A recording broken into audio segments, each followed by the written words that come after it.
Welcome to Sam physics. Numerical video है आज की। तो numerical first numerical NCERT numerical है। The electric field components are Ax is equal to alpha x raised to power half, Ey Ez equal to 0। That means electric field जो है वो x पे depend करता है। That means only in the x direction में, सिर्फ किस direction में है? x डायरेक्शन में। इलेक्ट्रिक फील्ड इस साइड है। इलेक्ट्रिक फील्ड किस साइड है? इस डायरेक्शन में। Ey Ez ना तो y की डायरेक्शन में है, ना ही ये z की डायरेक्शन में है। y की डायरेक्शन में भी नहीं है, z की डायरेक्शन में नहीं है, 0 है। इन विच अल्फा गिवन है, ये अल्फा की वैल्यू हमें गिवन है। अल्फा की वैल्यू हमें गिवन है। फाइंड आउट क्या करना है? Calculate the flux phi E through the cube. ये एक क्यूब रखा हुआ है, एक क्यूब रखा हुआ है। ये कंप्लीट क्यूब नहीं है, हालांकि थोड़ा समझने की कोशिश करते हैं। तो क्यूब रखा हुआ है, इस सारी साइड्स इसकी क्या है? ए है, और यहां से ओरिजिन से ए डिस्टेंस पे रखा गया है। ओरिजिन से ए डिस्टेंस के ऊपर रखा गया है। सेकंड पार्ट हम बाद में देखते हैं, फर्स्ट पार्ट को हम क्लियर करते हैं। और ए की वैल्यू हमें गिवन है 0.1 मीटर। इस ए की वैल्यू, एक साइड की वैल्यू हमें गिवन है 0.1 मीटर। अब देखिए, जब इलेक्ट्रिक फील्ड इस साइड है तो इलेक्ट्रिक फील्ड लाइंस इस सरफेस में से पास हो जाएंगी और इस सरफेस में से पास हो जाएंगी। क्या इलेक्ट्रिक फील्ड लाइन इस सरफेस में से पास होंगी? नहीं। क्या इस सरफेस में से पास होंगी?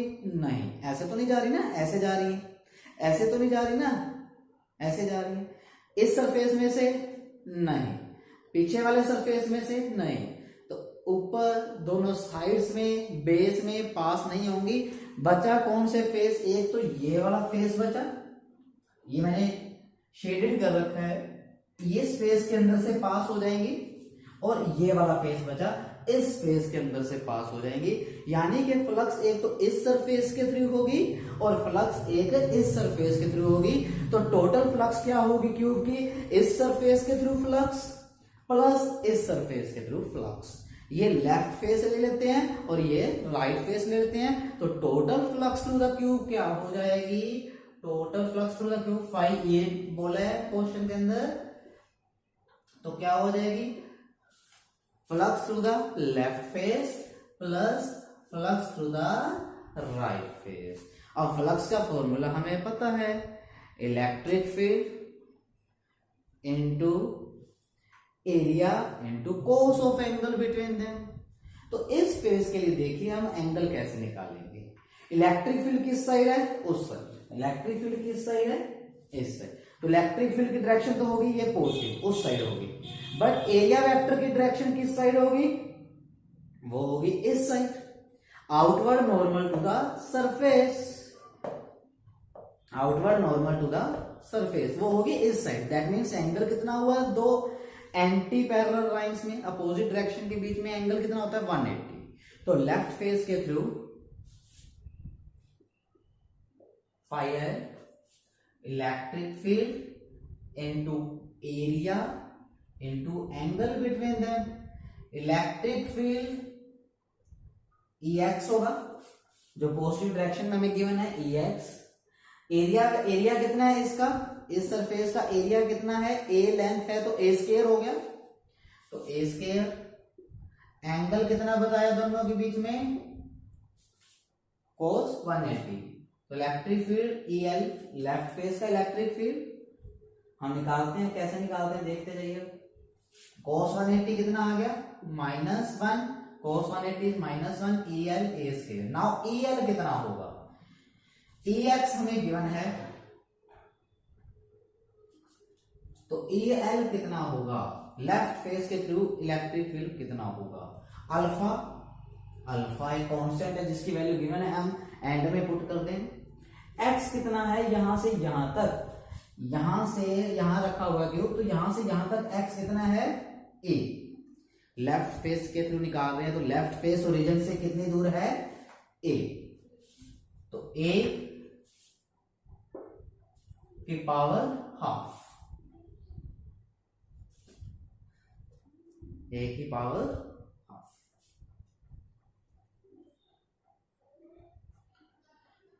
ओके, तो नाउ अल्फा ए की पावर हाफ यहां पुट कर देते हैं हम।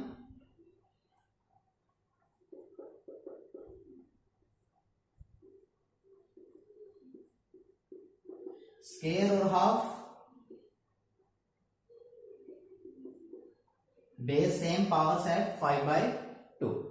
ये आ गया जी लेफ्ट फेस के through flux. Now right face के थ्रू निकालते हैं। ओके, राइट फेस के थ्रू नाउ इलेक्ट्रिक फील्ड तो ऐसे ही रहेगा, पॉजिटिव डायरेक्शन में है, गिवन है, पॉजिटिव है। Area vector outward normal to the surface, उस साइड दोनों के बीच में एंगल कितना हुआ, पैरेलल लाइंस होगी दोनों, angle is 0। Now right face के through electric field E R ले लिया हमने, राइट फेस के थ्रू इलेक्ट्रिक फील्ड निकाल लेंगे हम इसी से। एरिया इस फेस का भी ए स्क्वायर होगा, लेंथ ए है तो इस फेस का भी ए स्क्वायर cos 0, तो E R A square cos 0 is 1। Now E R निकालते हैं, तो ई आर कैसे आएगा, अल्फा यहां से लेकर यहां तक एक्स कितना है, एक्स कितना है देखिए, ए तो ओरिजिन से ये रखा हुआ है, ए होगा, तो ए और ए 2a, यहां से लेकर यहां तक का दूसरे राइट फेस का डिस्टेंस कितना होगा ओरिजिन से, 2a, 2a की पावर हाफ, तो √2 अल्फा ए की पावर हाफ यहां पे पुट कर दीजिए। ए आर की वैल्यू ये ए स्केयर और पावर हाफ, टोटल फ्लक्स अब आ गई है हमारे पास, ये फाई आर है और ये फाई एल है, तो पुट कर दीजिए। फाई एल की वैल्यू है हमारे पास माइनस अल्फा ए की पावर 5/2, फाई आर की वैल्यू √2 अल्फा ए की पावर 5/2, तो कॉमन अल्फा कॉमन, ए की पावर 5/2 कॉमन, बचा क्या √2 -1, इधर √2 बच गया, इधर -1 बच गया। अब देखिए हमारे पास अल्फा की वैल्यू है, ए की वैल्यू भी है, दोनों वैल्यूज हैं, कैलकुलेशन करने के बाद जो आंसर आएगा वो कितना आएगा, 1.05, यस दैट इज आंसर। ये आ गया हमारे पास आंसर, ए पार्ट हो गया। Second part, the charge with in the cube. अब चार्ज हमें निकालना है, चार्ज कैसे निकाले, क्यूब के अंदर का चार्ज, अनक्लोज चार्ज। जब अनक्लोज चार्ज की बात आती है तो हमारा ध्यान गॉस थ्योरम पे जाना चाहिए। तो गॉस थ्योरम क्या कहती है, बाय गॉस थ्योरम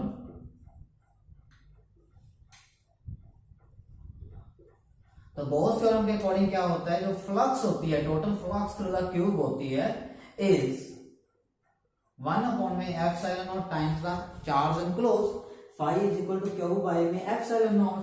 तो क्यू कितना आ गया, फाई टोटल फ्लक्स ई है क्यूब के थ्रू, तो फाई ई इंटू एप्सिलॉन, ये total flux into epsilon that is Q. तो फ्लक्स की वैल्यू ये total flux through the cube की, एप्सिलॉन की वैल्यू आपको पता है।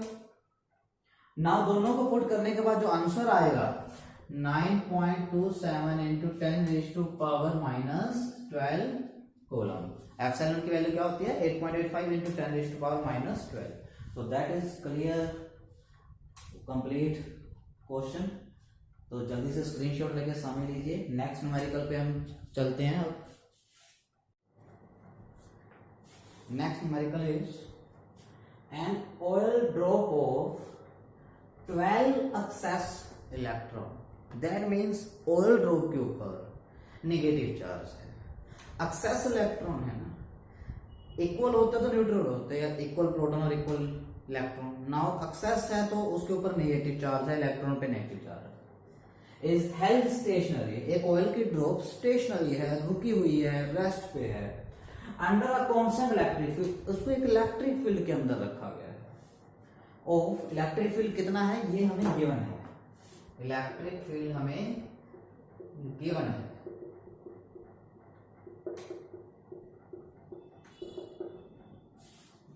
Density of oil, density of oil भी हमें गिवन है, density is row.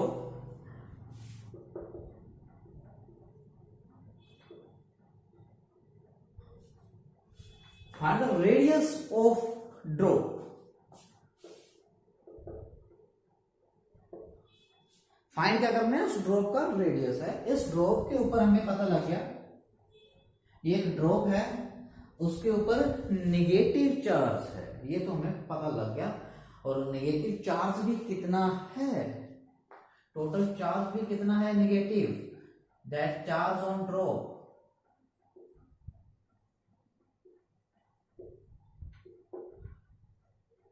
Charge on drop, drop के ऊपर चार्ज कितना है n into E, n is 12, n कितना है 12 इलेक्ट्रॉन, नंबर एक्सेस इलेक्ट्रॉन कितने हैं 12, तो 12 ई इसके ऊपर क्या है चार्ज है। ना स्टेशनरी रहे उसकी कंडीशन लगाते हैं, गिरे ना कुछ, दैट मीन्स स्टेशनरी है तो इसके ऊपर डाउनवर्ड फोर्स और अपवर्ड फोर्स इक्वल रहनी चाहिए। अपने वेट के कारण कोई बॉडी क्या चाहती है नीचे की तरफ जाना, दैट मीन्स अब उसके वेट के कारण जो फोर्स लग रही है वो कैसे लग रही है डाउनवर्ड। इसके ऊपर एक फोर्स और लग रही है जो अपवर्ड लग रही है, तभी तो ये क्या रहेगी स्टेशनरी रहेगी। अब स्टेशनरी रहने के लिए ऊपर कौन सी फोर्स लग रही है, इसने बोला है held under a electric field, electric field के अंदर रखा है, दैट मीन्स इलेक्ट्रिक फील्ड के कारण लग रही है। तो इलेक्ट्रिक फील्ड बता सकते हैं अपवर्ड होगा या डाउनवर्ड होगा, नेगेटिव चार्ज है, ऊपर पॉजिटिव होना चाहिए इलेक्ट्रिक फील्ड का, तभी तो ऊपर की तरफ फोर्स लगेगी, ऊपर पॉजिटिव इलेक्ट्रिक फील्ड का, नीचे negative, that means electric field is downward. Electric field कैसा होगा डाउनवर्ड। और इलेक्ट्रिक फील्ड के अंदर किसी चार्ज को रख दें उस पर फोर्स लगती है, और वो फोर्स का फॉर्मूला क्या होता है, कितनी फोर्स लगती है, charge into electric field, force due to electric field is charge into electric field, q into E. Okay, तो क्यू इनटू ई ऊपर लग रही है, एम जी नीचे लग रही है, यही कंडीशन लगा दो स्टेशनरी की, आपका रेडियस आ जाएगा। देखिए कैसे, ड्रॉप रिमेन स्टेशनरी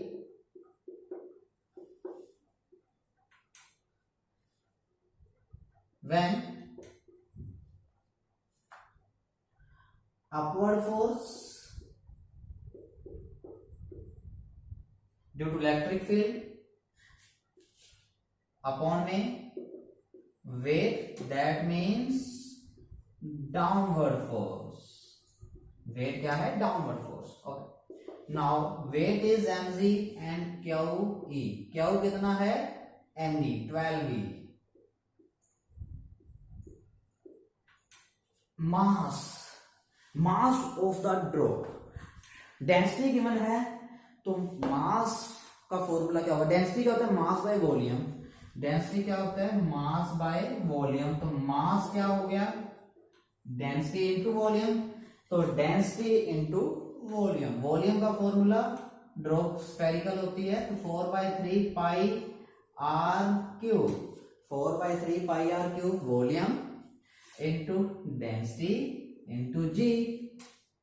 फाइंड क्या करना है R, this is the radius of drop, तो इसको एक साइड रखें, R cube yes 36 E by में 4 पाई रो जी।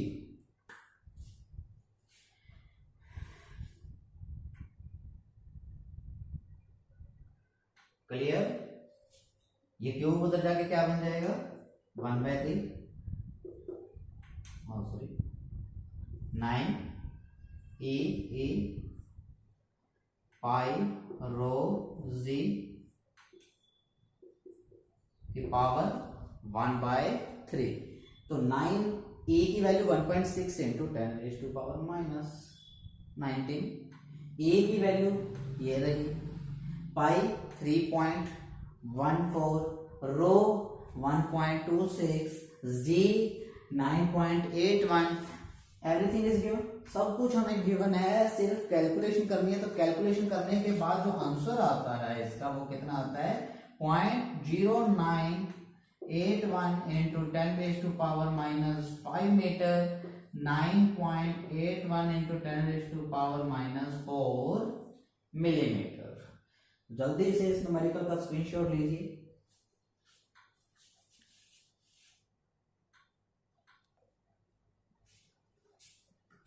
Next numerical.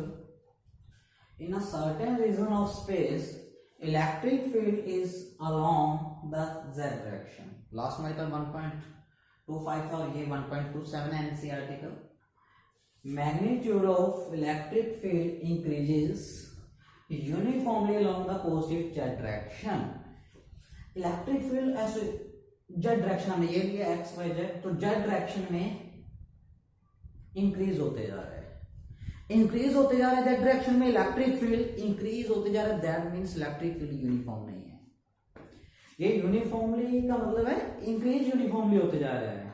जैसे यहां से यहां तक गया तो 2 इंक्रीज हो गए, यहां से यहां तक तो 2, यहां तक से यहां तक मतलब टोटल 4, फिर उतने ही डिस्टेंस पे 2 और इंक्रीज होगा। ये यूनिफॉर्मली इंक्रीज होता जा रहा है। ऐसा नहीं है कि यहाँ पे वैल्यू है वही वैल्यू यहाँ पे, वही वैल्यू यहाँ पे, ऐसा नहीं है, इंक्रीज होता जा रहा है यूनिफॉर्मली। यस, तो कांस्टेंट नहीं है इलेक्ट्रिक फील्ड। ओके, क्या है increase uniformly along positive direction at the rate of 10⁵ newton per coulomb per metre. That means ये हमें क्या गिवन है, electric field newton per coulomb होता है। यूनिट से एक क्वांटिटी को समझ लेते हैं अगर ना पता लगे तो, और मीटर यूनिट किसके हैं, डिस्टेंस के। तो इलेक्ट्रिक फील्ड बाय में डिस्टेंस मतलब with respect to distance increase होते जा रहे हैं। With respect to distance means increase होते जा रहा है। तो डीई बाय में डिस्टेंस किस साइड है हमारा, जेड डायरेक्शन में है, अलोंग जेड डायरेक्शन, तो डीई बाय में डी जेड। यहां से लेकर यहां तक का total electric field is E, तो यहां से लेकर यहां तक जो डाइपोल है वहां से लेकर वहां तक का इलेक्ट्रिक फील्ड हमने ले लिया डीई, और यहां से लेकर यहां तक ये डिस्टेंस डी जेड है। तो कितना इसके विद रिस्पेक्ट टू इंक्रीज हुआ 10⁵5,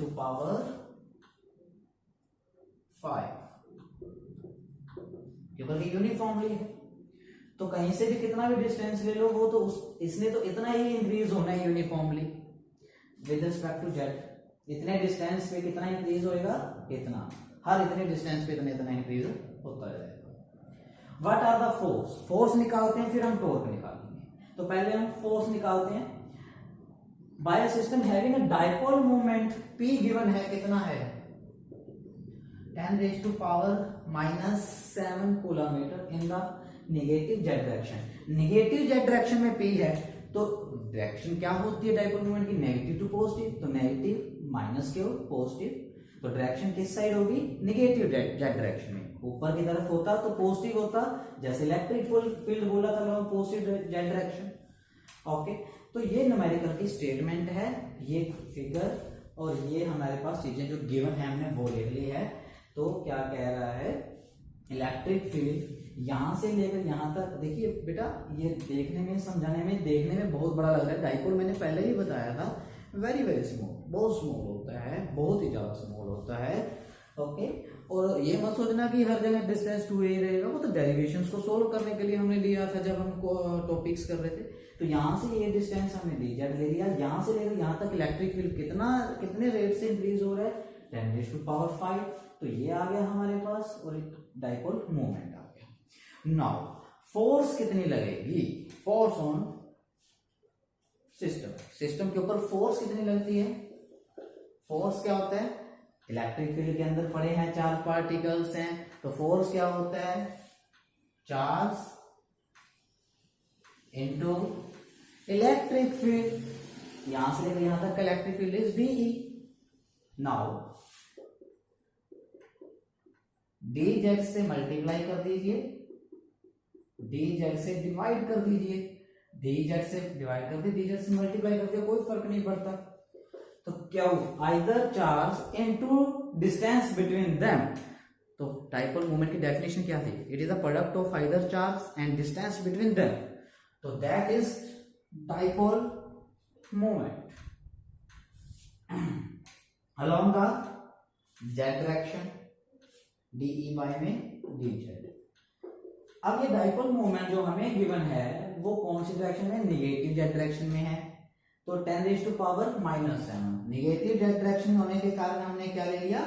माइनस ले लिया। ये p की वैल्यू है, इस डायरेक्शन में निकाल ली हमने, pz जो आया पॉजिटिव के लिए निकाला हमने, तो निगेटिव के कारण उल्टा हो जाएगा तो माइनस आ गया। डी बाई dz कितना है? 10⁵ तो आंसर हमारे पास कितना आया? -10⁻⁻², फोर्स के यूनिट न्यूटन। टॉर्क, टॉर्क क्या होता है? PE sin theta. अब थीटा कितना है? P किस साइड है? इस साइड। E किस साइड है? ऊपर की साइड। दो एंटी पैरेलल लाइंस के बीच का एंगल 180, तो PE sin 180 is 0, so that's a torque is 0. Torque is 0. Screenshot लीजिए जल्दी से, समझिए न्यूमेरिकल को। Next numerical is a particle of mass m। एक पार्टिकल का मास m है, चार्ज -q है। इसका एक पार्टिकल है हमारे पास, चार्ज -q है, मास m है। एंटर द रीजन, एक रीजन के अंदर एंटर किया, वो रीजन की बात आगे चलते हैं। Between the two charge plate, दो चार्ज प्लेट है, एक पॉजिटिव है एक निगेटिव है। वो कैसे पता लगा अभी देखते हैं हम। उसके बीच में एक charge particle initially moving along x axis, x axis के अलोंग मूव कर रहा है with the speed vx speed से, इनिशियली vx स्पीड से x एक्सिस में गया। तो इनिशियली हॉरिजॉन्टल गया है, वर्टिकल तो नहीं गया, ध्यान रखिए। इनिशियली जो उसकी स्पीड है सिर्फ हॉरिजॉन्टल है, वर्टिकल नहीं है। Okay, now the length of the plate is L। Plate की जो लेंथ है वो है L है। And uniform electric field maintain between the plate. तो यूनिफॉर्म इलेक्ट्रिक फील्ड जो मेंटेन किया गया है, यूनिफॉर्म है तो पॉजिटिव टू नेगेटिव, एक तरह से एक प्लेट पॉजिटिव दूसरी plate negative. Show that electric field किस साइड हो गया? नीचे की side. Show that vertical deflection ऐसे जाएगा, हमें पता है नेगेटिव है तो पॉजिटिव की तरफ जाएगा, नेगेटिव है तो पॉजिटिव की तरफ जाएगा। तो ये वर्टिकल के अंदर जो डिफ्लेक्शन आ रही है, वर्टिकल डिफ्लेक्शन, ये डिफ्लेक्शन हुई, ऐसे जाना चाहिए था बट चला कैसे गया? ऐसे। तो दिस इज द डिफ्लेक्शन, और वर्टिकल के अंदर है। एट फार एज, इस एज पे निकालने, कहते इस एज पे जाके आप वर्टिकल डिफ्लेक्शन निकालिए। ये y हमें फाइंड आउट करना है, और कितनी निकालनी है वर्टिकल डिफ्लेक्शन? वो y किसके इक्वल आना चाहिए? QE L square 2m mass of particle vx, ये निकालना है, y ये आना चाहिए। तो इस पर नजर रखनी है, तो आंसर ये आना चाहिए हमारा। ओके, नाउ स्टार्ट करते हैं सॉल्यूशन। इस चार्ज पार्टिकल को हमने इलेक्ट्रिक फील्ड के अंदर छोड़ा है, तो इलेक्ट्रिक फील्ड के अंदर जब चार्ज पार्टिकल को छोड़ते हैं तो उस पर क्या लगती है? फोर्स। तो force on -q charge particle,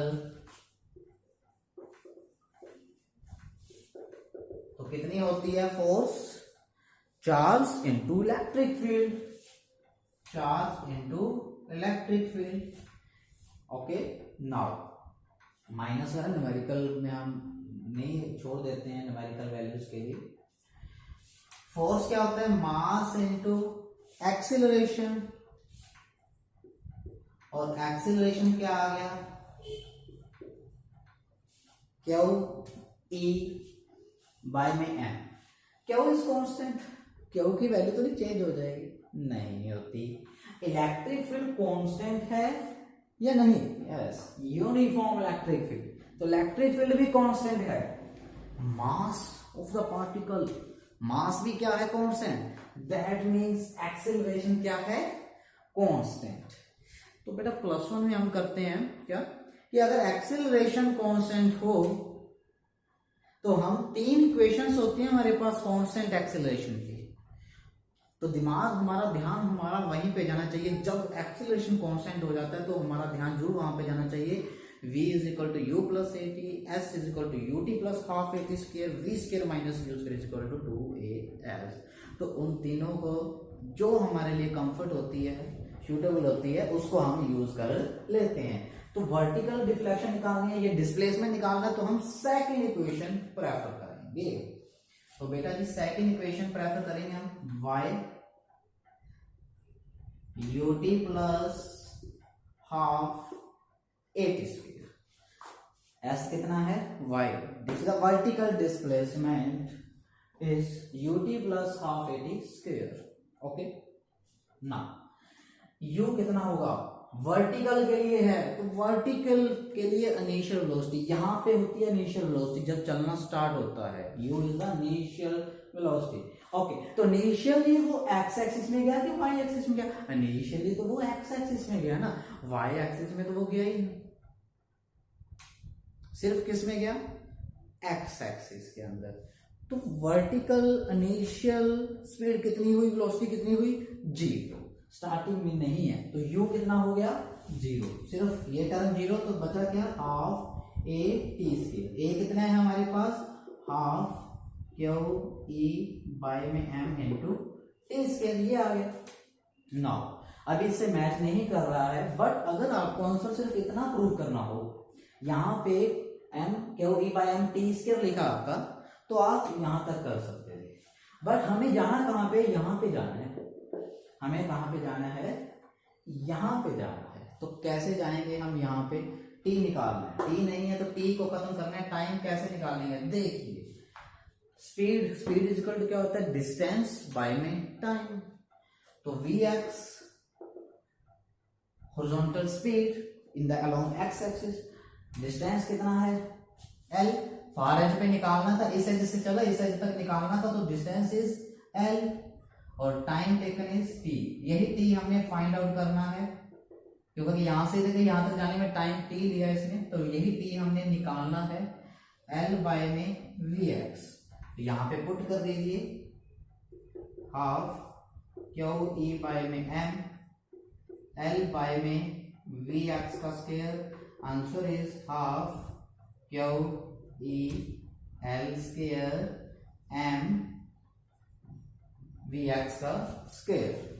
now match कीजिए, अब मैच कर, ओके यस, जल्दी से इस न्यूमेरिकल को देखिए, नेक्स्ट न्यूमेरिकल, इससे नेक्स्ट न्यूमेरिकल इससे मिलता जुलता ही है, वो करते हैं हम। नेक्स्ट न्यूमेरिकल 1.34 एनसीईआरटी का है। Suppose that particle electron, now particle electron में कन्वर्ट कर दिया गया है, लास्ट 1.33 से वही न्यूमेरिकल को आगे बढ़ाया गया है, इलेक्ट्रॉन से एक्सचेंज कर दिया, इलेक्ट्रॉन लेंगे, प्रोजेक्टेड विद वेलोसिटी vx हमें गिवन है, electric field between the plate separated by 0.5, that means ये डिस्टेंस हमें कितना है, 0.5 सेंटीमीटर, इस इलेक्ट्रिक फील्ड कितना है, इतना, दैट मीन्स हमारे पास इलेक्ट्रिक फील्ड इज 9.1 × 10⁻², y कितना, y, आप सोचे कि y तो ये नहीं, इलेक्ट्रॉन उसने बिटवीन द प्लेट बोला, वो यहां से भी हो सकता है, यहां से भी, यहां से भी, तो हम मैक्सिमम वाला लेंगे, तो y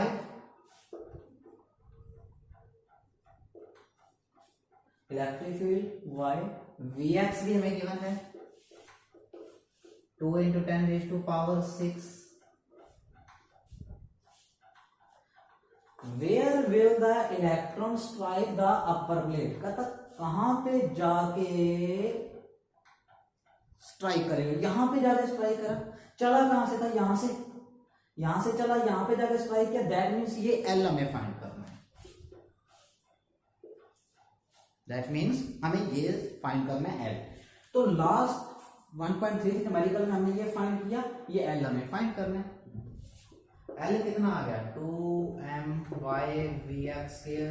बाय में क्यू ई, ये इधर चला गया, ये नीचे आ गया। Now two mass of electron 9.1 × 10⁻⁻31 kg, mass of electron, electron का जो मास होता है 9.1 × 10⁻31 kg होता है। वाई सेंटीमीटर है तो 0.5 मीटर में कन्वर्ट कर लिया हमने, मीटर में कन्वर्ट कर लिया।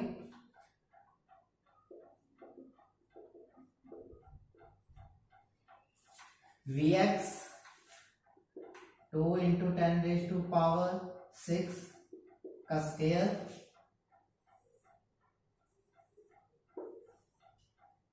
क्यों चार्ज, क्या पार्टिकल क्या ले लिया, इलेक्ट्रॉन, इलेक्ट्रॉन के ऊपर चार्ज कितना होता है 1.6 × 10⁻⁻19।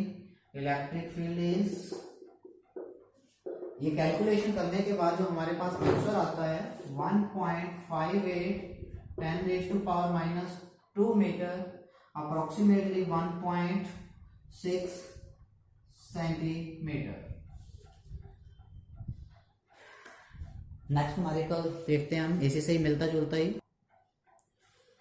उसी से मिलता जुलता हम एक क्वेश्चन कर रहे हैं यहाँ पे। क्या है वही है, दो पार्टिकल्स हैं, एक ये और एक ये, फर्स्ट और second. Which particle has highest deflection, deflection किस में ज्यादा है, वैसे तो देखने से ही पता लग रहा है इसमें ज्यादा है, बट समझते हैं चीज को, कब आंसर कैसे देना है। ये श्योर है कि फर्स्ट पे तो नेगेटिव चार्ज है, इस साइड जा रहा है, और सेकंड पार्टिकल पे कौन सा चार्ज है, नेगेटिव तरफ जा रहा है, तो पॉजिटिव चार्ज है। डिफ्लेक्शन का फॉर्मूला अभी हम कैलकुलेट करके आए थे, वर्टिकल डिफ्लेक्शन का 1/2 QE(L²) mv(x²), दोनों की वेलोसिटी सेम है। इनिशियली हमने दोनों को सेम वेलोसिटी दी है along the x axis. Okay, now तो डिफ्लेक्शन किसके ज्यादा होगी, आंसर कैसे देना, देखिए ई दोनों के लिए कांस्टेंट है, हाफ दोनों के लिए कांस्टेंट है, लेंथ सेम पे जाके देखनी है डिफ्लेक्शन, आगे जाके तो डिफ्लेक्शन वही हो जाएगी ना, वाई वाई, ये आगे जाके हो जाएगी, ये पहले हो, बट हमने सेम फार एज पे देखनी है अगर, तो एल भी दोनों के लिए क्या हो गया, मीन्स सेम हो गया। वी एक्स दोनों की क्या है, सेम, दैट मीन्स जो वर्टिकल डिफ्लेक्शन है वो किसके ऊपर डिपेंड करती है, Q by charge by mass ratio. उस पार्टिकल की डिफ्लेक्शन ज्यादा होगी जिस पार्टिकल की चार्ज बाय मास रेशियो ज्यादा होगा, चार्ज बाय मास रेशियो। तो vertical deflection is directly proportional to charge to mass ratio.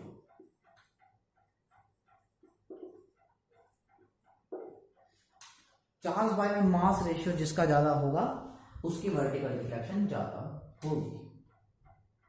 क्या हम ये कह सकते हैं, अगर दो पार्टिकल की ट्रेजेक्टरी सेम करनी हो तो क्या क्या कंडीशन होनी चाहिए, ट्रेजेक्टरी मीन्स पाथ, फर्स्ट का भी यही, सेकंड का भी यही पाथ, बिल्कुल same path for same trajectory करने के लिए क्या क्या कंडीशन होनी चाहिए, क्या दोनों पे सेम चार्ज होना चाहिए, no,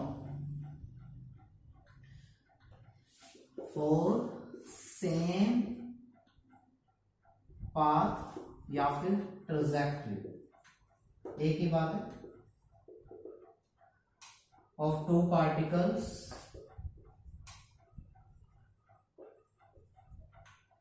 must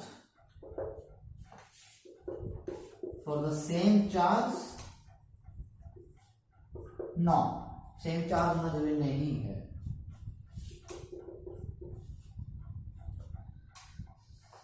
same sign, yes, अगर दोनों नेगेटिव होंगे तभी तो ऐसे जाएंगे, अगर एक पॉजिटिव होगा तो इधर चला जाएगा, तो सेम ट्रैजेक्टरी के लिए सेम साइन होना जरूरी है, सेम साइन होना जरूरी है। Same mass,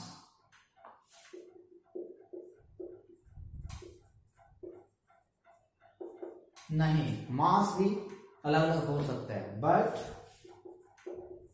same charge to mass ratio,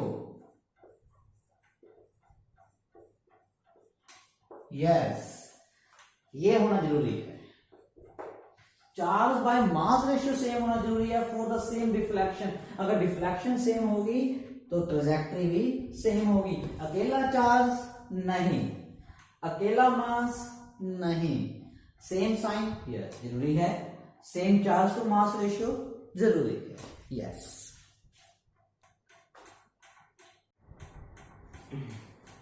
next numerical is two positive charges Q and 4Q। एक चार्ज Q है, दूसरा charge 4Q are fixed at a distance of 12 centimetre from each other. Locate neutral points देखते हैं इसमें क्या होता है। If and neutral points वो होता है जहां पर दोनों चार्जेस के द्वारा electric field equal and opposite हो, मतलब net electric field zero, net electric field उस पॉइंट पे जीरो। इलेक्ट्रिक फील्ड हम कैसे फाइंड आउट करते हैं कि उस पॉइंट पे हम यूनिट पॉजिटिव टेस्ट चार्ज रखते हैं। पहले तो इनकी लाइंस Q और 4Q से ज्यादा लाइंस निकलेंगी। यहाँ पे क्राउडिंग कम है, यहाँ पे क्राउडिंग ज्यादा है। क्यों? क्योंकि चार्ज ज्यादा है, बड़ा है।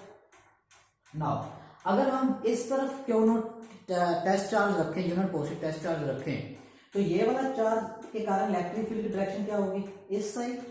इसके कारण भी क्या होगी? इस साइड। क्या इक्वल एंड अपोजिट हो सकते हैं? नहीं। अगर हम राइट साइड रखें तो इसके कारण राइट साइड, इसके कारण भी right side, equal and opposite नहीं हो सकते।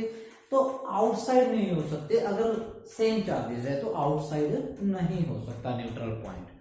ओके, अगर चार्जेस इक्वल होते तो बिल्कुल मिड में होता।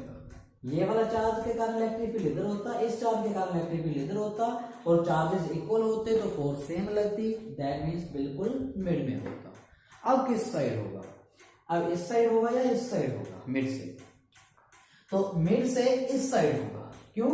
क्यों करके डिस्टेंस कम हो जाएगा तो फोर्स, डिस्टेंस कम हो जाएगा, फोर्स इंक्रीज हो जाएगी। इधर वाली फोर्स इसके कारण इंक्रीज हो जाएगी, 4Q के कारण।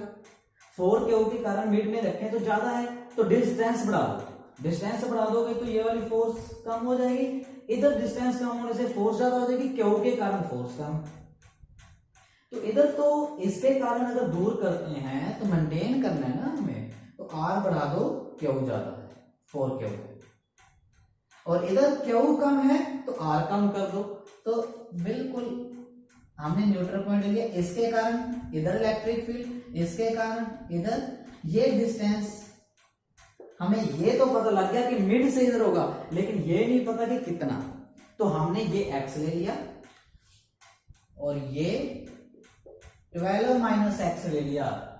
क्यों करके इसमें बोला है कि दोनों कहां पे डिस्टेंस, कितने डिस्टेंस पे? 12 सेंटीमीटर पे है। तो ये x ले लिया तो पीछे कितना बच गया? 12 माइनस x।